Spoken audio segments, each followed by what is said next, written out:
Don Juan de la Rosa Mateo ha sido un personaje absolutamente clave en la historia de la Caja de Ahorro de Ronda y por tanto del desarrollo económico de esta bella ciudad y su comarca, sin olvidar otras zonas andaluzas y españolas hasta donde la Caja se extendió a lo largo de los años bajo su dirección.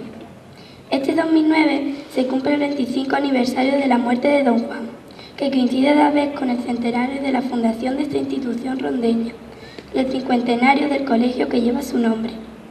Tras este largo tiempo transcurrido, se hace sin duda alguna merecido este homenaje como una oportunidad inigualable de recordar quién fue y qué hizo, y reconocerle cuánto de bien realizó este gran hombre.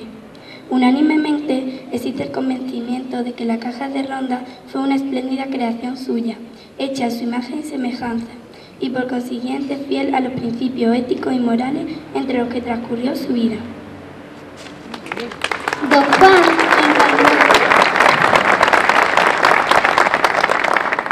Don Juan encarnó durante más de 40 años al frente de la Caja la figura del espíritu emprendedor, incansable ante el trabajo, perseverante ante sus metas, indomable ante los retos, certero y prudente en sus iniciativas y con una capacidad intelectual única e inconmensurable.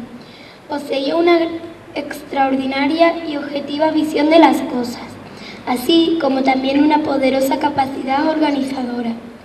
Aún se le recuerda como una persona dedicada por completo a la Caja, admirada y respetada por todos.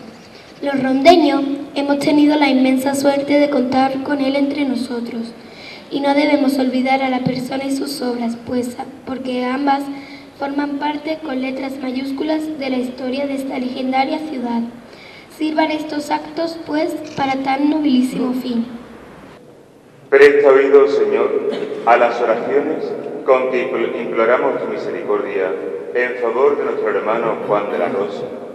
Tú, que le hiciste miembro de la Iglesia durante su vida mortal, llévalo contigo a la patria de la luz, para que ahora participe también de la ciudadanía de los santos.